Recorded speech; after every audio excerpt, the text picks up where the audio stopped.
مکے کی وادی کے ایک کچے مکان کی خوشبو سے معطر ایک کمرے میں حسن و جمیل، پاک و طاہرہ خاتون، شرم و حیا کی پیکر، صبر و شکر کا اعلیٰ نمونہ، اپنے شوہر کی جدائی کا غم لیے تخلیق کے عظیم ترین اور پاکیزہ مرحلے سے گزر رہی تھی۔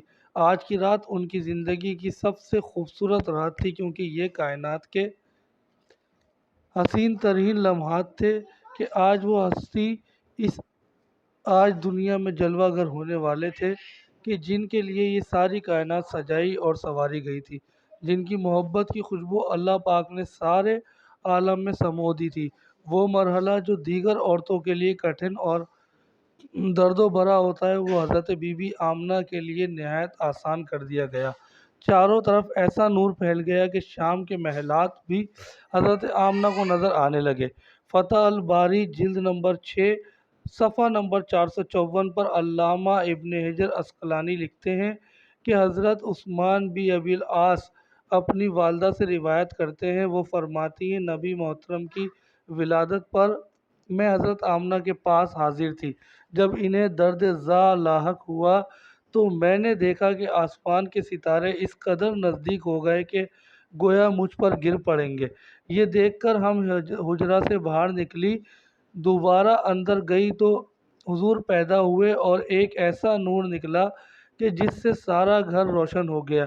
اس حدیث کی شاہد حضرت عرباض بن ساریہ کی حدیث ہے۔ وہ فرماتے ہیں کہ میں نے حضور صلی اللہ علیہ وآلہ وسلم کو فرماتے سنا، میں اس وقت خاتم النبیین تھا جب آدم علیہ السلام اپنے خمیر میں تھے، اور اس کے متعلق میں تمہیں بتاؤں گا، اور وہ یہ ہے بے شک میں ابراہیم علیہ السلام کی دعا اور عیسیٰ علیہ السلام کی بشارت ہوں، اور اپنی والدہ ماجدہ کی وہ خواب ہوں جو انہوں نے دیکھی تھی، اور بے شک انبیاء کے والدین کو سچے خواب دکھائے جاتے ہیں۔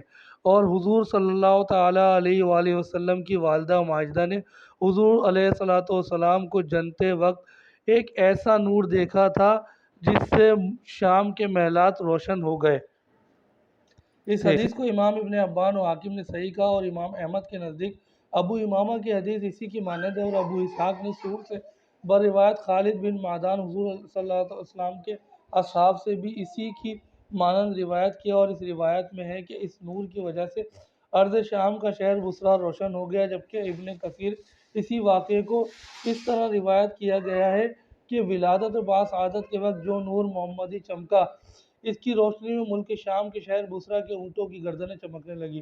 چونکہ حضور علیہ الصلوۃ والسلام کی خلقت بے نظیر، لطیف و نظیف اور نورانی ہے، کسی قسم کی غلاظت و السلام کا پسینہ مبارک بلکہ تمام جسم اقدس حتیٰ کہ خون مبارک بھی انتہائی خوشبودار تھا۔ محمد بن سعد نے ایک جماعت سے حدیث بیان کی ہے کہ اس میں سے عطا اور ابن عباس رضی اللہ تعالیٰ عنہ بھی ہیں کہ آمنہ بنت وہب آپ کی والدہ ماجدہ کہتی ہیں کہ جب آپ نبی ایک نور نکلا جس کے سبب مشرق و مغرب کے درمیان سب روشن ہو گیا، پھر آپ زمین پر آئے اور دونوں ہاتھوں پر سہارا دیے ہوئے تھے، پھر آپ نے خاک کی ایک مٹھی بھری اور آسمان کی طرف سر اٹھا کر دیکھا۔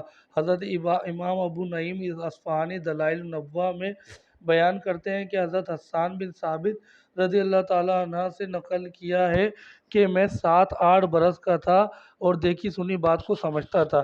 ایک دن صبح کے وقت ایک یہودی نے یکایک چلانا شروع کیا کہ اے جماعت یہود سنو، سب جمع ہو گئے اور میں سن رہا تھا۔ کہنے لگے تجھ کو کیا ہوا؟ کہنے لگا احمد صلی اللہ علیہ وآلہ وسلم کو وہ ستارہ آج شب طلوع ہو گیا جس کی ساعت میں آپ پیدا ہونے والے تھے۔ سیرہ ابن الشام میں یہ بھی ہے کہ محمد بن اسحاق صاحب سیر کہتے ہیں کہ میں نے سعید بن عبد الرحمن بن حسان بن ثابت سے پوچھا کہ جب حضور صلی اللہ علیہ وآلہ وسلم مدینہ طیبہ تشریف لائے تو حسان ثابت کی عمر کیا تھی؟ انہوں نے کہا کہ 60 سال کی، اور حضور صلی اللہ علیہ وآلہ وسلم 53 سال کی عمر میں تشریف لائے ہیں۔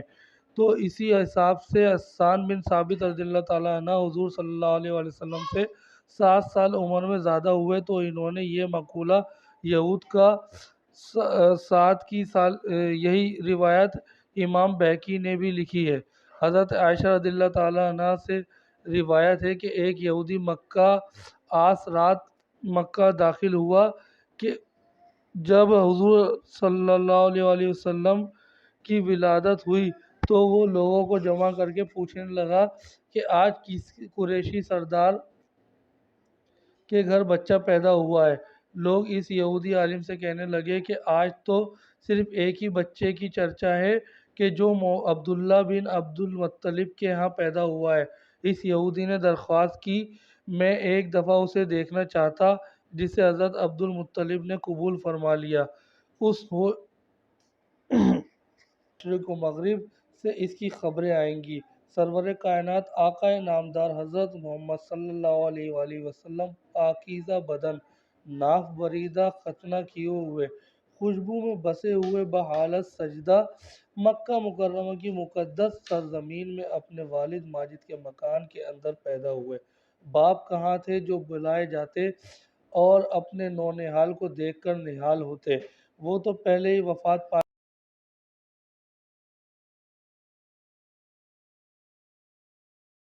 گئے جو اس وقت طواف کعبہ میں مشغول تھے۔ یہ خوشخبری سن کر حضرت عبد المطلب بے حد خوش ہوئے اور فرماتے ہیں کہ میں دیکھا کہ ارکان کعبہ سے آوازیں آ رہی ہیں، پھر میں نے سنا کہ کوئی کہہ رہا تھا تمہارے پاس رسول اللہ صلی اللہ علیہ وآلہ وسلم تشریف لے آئے ہیں۔ جب میں نے بتوں کو دیکھا تو وہ سب کے سب اوندے منہ پڑے تھے۔ پھر فرماتے ہیں کہ جب میں گھر پہنچا تو دیکھا کہ گھر کے اوپر عجیب قسم کے خوبصورت پرندے اڑ رہے ہیں اور گھر کے اندر سے روشنی اور مشک و عنبر سے بھی بہتر خوشبو آ رہی تھی۔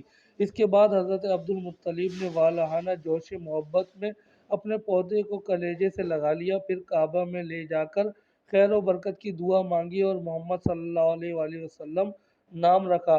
ناظرین یہ تھا ہمارے پیارے نبی صلی اللہ تعالیٰ علیہ وآلہ وسلم کی پیدائش کا واقعہ۔ ہماری ویڈیو پسند آئی ہو تو پلیز ہمارے چینل کو سبسکرائب کریں، ویڈیو کو لائک کریں اور بیل آئیکن پہ لازمی پریس کریں اور اپنی مزید رائے سے آگاہ کریں کہ ہمیں کس طرح کی ویڈیو بنانے چاہیے۔ بہت شکریہ۔ اپنی دعاؤں میں یاد رکھیے گا۔ آپ کی محبت کے طلبگار ہیں ہم۔